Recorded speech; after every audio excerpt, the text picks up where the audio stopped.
जप केल्यानंतर माणसाला हळूहळू रिअलायझेशन होत जातं, हळूहळू कळत जातं, की आपलं वास्तविक जीवनामध्ये भक्तीचा उद्देश काय आहे. हां, हां. ते उद्देश कसं कळणार आहे आपल्याला? जपच्या माध्यमातून कळणार. वाह! कारण की जप काय आहे? मेडिटेशन आहे. हं. पॉवरफुल मेडिटेशन काय? कारण की जप करणं म्हणजे त्याला कुठेतरी बसणं आहे, त्याला वेळ देणं आहे. करेक्ट. बघा, आपण सगळ्यांची इच्छा आहे की महाराजांनी आपल्याला वेळ द्यावा, आपले हे कामं झाले पाहिजे. बरोबर ना? तर महाराजांची बी इच्छा आहे की मला बी वेळ द्या. हं. बरोबर आहे. तर ते वेळ कसा आपण देऊ शकतो? जपाचं. जपद्वारे. कारण की जपमध्ये आपण कुठं ना कुठं बसतो थोडा वेळ.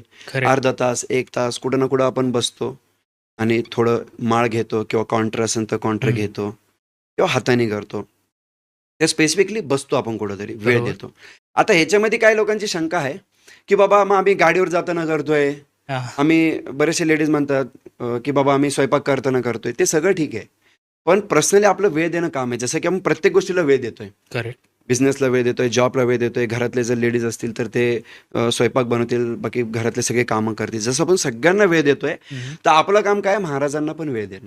वाह! मग तुम्ही 10 मिनिटं वेळ द्या, अर्धा तास वेळ द्या, 1 तास वेळ द्या.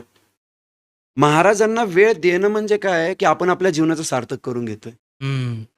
कारण की महाराजच सुटणार नाहीत. बाकी सगळ्या गोष्टी एक-एक पिरियडने सुटत जाणार आहे. अगदी महाराज बरोबर. सुटणार नाहीयेत. कुठल्या बी वयामध्ये. समजा आपण आजपासून जॉब स्टार्ट केला. महाराजांना वेळ द्यायला लागलोय. तर हं. एक पिरियडमध्ये जॉब पण माझं बंद होईल. मी बिझनेस करतोय, तर बिझनेस बी बंद होणार. मी मॅरिड लाईफमध्ये, हं. गृहस्थमध्ये आहे किंवा मी काय म्हणतात त्याला, की जसं की आपण गृहस्थ प्रपंचाला. प्रपंचामध्ये आहे. तर प्रपंचाचा व्यक्ती पण विचार करू शकतो, की बाबा आपण वेळ देतोय तो सगळ्यांना. मग हं. महाराजांना आपण का वेळ देत नाही? हां. महाराजांना वेळ देणं की तेच सुटणार नाही, बाकीच्या सगळ्या गोष्टी सुटत जाणार आहे. एक-एक ठराविक पिरियडमध्ये सगळे सुटत जाणार आहे. करेक्ट.